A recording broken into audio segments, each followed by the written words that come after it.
history still standing tonight after a carefully orchestrated demolition right next door. The building that was taken down was touching the building that city leaders desperately want to save. Tori Wells is live at, we're told, is the oldest building in Albany. And Tori, tonight you're learning more about that property and why city leaders say it needs to be saved.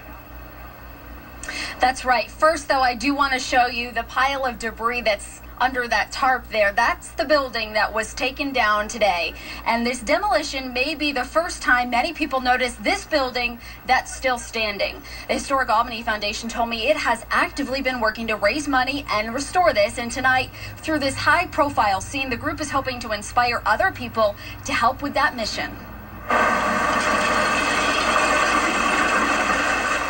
A dramatic end to a decades-old building. Crews working to take a fragile structure at 50 Hudson Avenue down after a partial collapse earlier this week.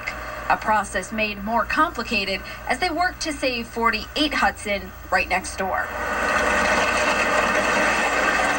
Albany Director of Buildings and Regulatory Compliance, Robert McGee, says there were some tense moments this morning when crews were separating the two buildings and 50 started to fall. Work reinforcing 48 yesterday paid off. It happened more quickly than we were expecting, but luckily they did enough work yesterday that 48 Hudson's still standing strong. In the windows of 48 Hudson, read the words, "This place matters."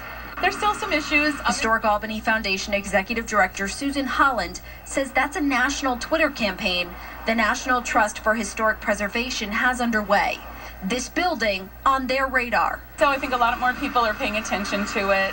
A lot more people know that we're here. Her organization has owned this for 3 years now, working on grants and raising funds to stabilize and then restore it. She told me this building is the oldest thing Albany has left of its rich history, and investing in that heritage is a cultural and economic asset. If you build your tourism around what you have that's more unique than other people, raising funds and awareness for historic preservation is hard. Holland hopes the silver lining here is the attention this building is finally receiving. Because it's so dramatic. You know, the drama has to be there for a lot of people to pay attention. That's what we have here today. Drama, exactly.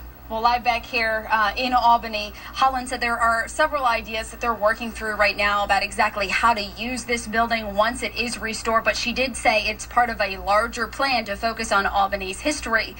And there's a little bit of that wall still from 50 Hudson that's still laying against 48 Hudson. Crews will be back here tomorrow morning to continue to take that down by hand. We're live in Albany. Tori Wells, CBS 6 News.